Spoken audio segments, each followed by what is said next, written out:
The iPhone 6s has been out for about 2 weeks now. I've been using the device every single day as my daily driver, and I plan to keep it that way. This is TechSolid's review of the iPhone 6s. Specifically, I have the iPhone 6s Plus Space Gray 64GB configuration, and it's only obvious if you're getting an iPhone 6s, you may want to look into the 64GB option. But I'm going to basically run down every single change on the iPhone 6s and give my opinion on each as we go, and I'll have an overall roundup at the very end. So first off, I do want to talk about the cosmetic changes. Well, there are none, except the only difference between the 6 and 6 Plus and the 6S and 6S Plus is the simple S logo on the back of the phone underneath iPhone, and the FCC logos are now gone. So basically you have a little bit cleaner look on the back of the device, still got a little bit of text there, but no big deal, considering that your phone is going to be inside a case most of the time. Next, and I do want to talk about the wonderful improvements to Touch ID. This is by far one of my favorite features on the iPhone 6s. Touch ID is wicked fast. Touch ID before this version of Touch ID in the 6s and 6s Plus has felt like a two-step process. Whenever you press down on the home button, it feels like your device has to wake up first and then it starts scanning for Touch ID. Well, anytime you just hit the home button with the finger you have the Touch ID on, it just seamlessly opens up and it doesn't feel like a two-step process. It goes so fast that normally you would have a chance to kind of glimpse over your notifications. You don't have that time anymore. It's that quick. And this is by far one of my favorite improvements. Touch ID just got better, got faster, Apple Pay is wonderful, and even quicker. The next thing that I want to talk about is 3D Touch, and it is one of the highlight features of the iPhone 6s, and it's actually really cool if you know how to use it. Basically, 3D Touch allows you to do 3 types of pressure on your screen. You got your normal tap and hold, how you normally would on previous devices, and then you also have 2 new levels of pressure. A little bit harder will begin to let you peek into your applications, or your email, your text messages. Press down a little bit harder than that, and then you can pop into your applications or whatever content you're viewing in Safari.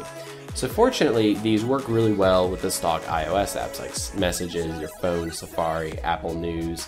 App Store does a couple things, but mainly third-party developers haven't started to integrate this into their applications yet. There's a very small handful like Twitter and Instagram that have implemented this, but for the most part, the apps that you have on your phone now, chances are they're not supported with 3D Touch. It's actually really cool though, and developers have a really awesome opportunity. So if developers can hurry up and get these updates out to where their applications will support 3D Touch both in-app and on the lock screen, 3D Touch will be an amazing value to developers and consumers of their favorite applications. Also, 3D Touch, leading us into the next topic, can activate live photos. And live photos is just one of those features that it's cool to have, it's neat. I'll probably use it once or twice every now and then, but for the most part, you're probably not going to do live photos. Live photos is basically, it records 1.5 seconds before and after you take a photo. And whenever you press down or 3D Touch down on any live photo, you can play that back, and you also play this back on your live wallpapers, quote unquote. But basically, live photos is just one of those features that, you know, Apple just kind of threw there, like, why not, let's do it. I've taken a couple live photos and it's kind of cool to reflect back, but chances are if you take a live photo, then the remaining 1.5 seconds after you take the photo is going to be either you pointing your phone down to take a look at the photo you just took. So it's useful in theory, it's kind of cool.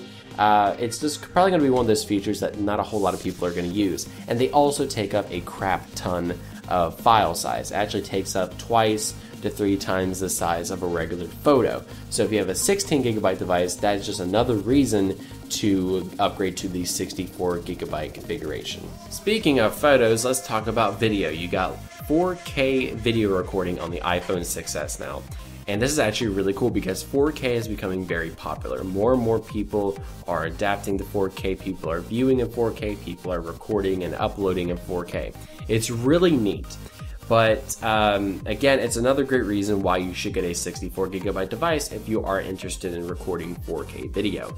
4K is probably something that you will not be able to take advantage of. directly on your iPhone 6s, simply because you can't view that footage in 4K. So you kind of have to extract it over to a 4K computer that has a 4K monitor hooked up to it to take full advantage of it. However, it's one of those things that's really cool. It's neat, it's there. I'm probably not going to be recording a whole lot of 4K footage, but I will probably do a video test. So it's actually really neat that 4K is now on the iPhone 6s.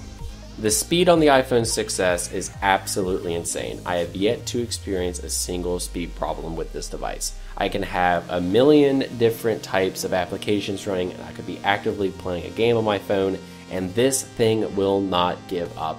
It is a trooper. It is one of the fastest phones I've ever had, and the speed is just perfect on this thing. Multitasking is great. With the 2 GB of RAM, you can now run even more applications inside the background. It just all around works. And I will say that opening applications is just a tad bit quicker. Like the iPhone 6 and 6 Plus were awesome phones, and they were really fast, and launching applications was a breeze. With the iPhone 6s, it does that just a little bit quicker. You really can't tell, but if you really pay attention, you can really tell where this thing exceeds, and you can just tell that the iPhone 6s was built for performance, and this is true. There you have it, TechSolid's official review of the iPhone 6s. Now, what's a review without some cons? So some brief cons I want to go over is there is no battery improvements on the iPhone 6s and 6s Plus. They're actually a little bit smaller than the iPhone 6 and 6 Plus. However, the battery life on the 6s Plus is absolutely insane. I see this device lasting me from 8 a.m. till nearly 1 o'clock in the morning.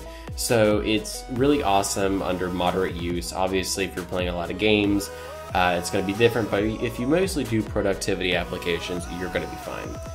The next thing that I have about the iPhone 6s con-wise is the simple fact that Apple made the default gigabyte configuration 16 gigabytes. They are announcing 12 megapixel camera on the iPhone, along with 4K video recording and live photos, which take up essentially double the space of a regular photo. And they start out the iPhone 6s at 16 gigabytes. That just doesn't make any sense to me. I don't know why Apple did that. It's just a simple fact that as soon as you turn on your device and get it set up, once you turn it on, you have iOS right out that automatically plummets you down a couple gigs. Once you get your essentials, your email hooked up, your Facebook, Twitter, Instagram, Snapchat, you are already looking at less than 9 gigabytes of storage left on your device. So that is one thing. I just don't know why Apple made the default storage configuration 16 gigabytes. So to me, it was worth the upgrade to 64 gigabytes, even if you have to take a longer contract period. But other than that, that is the iPhone 6s.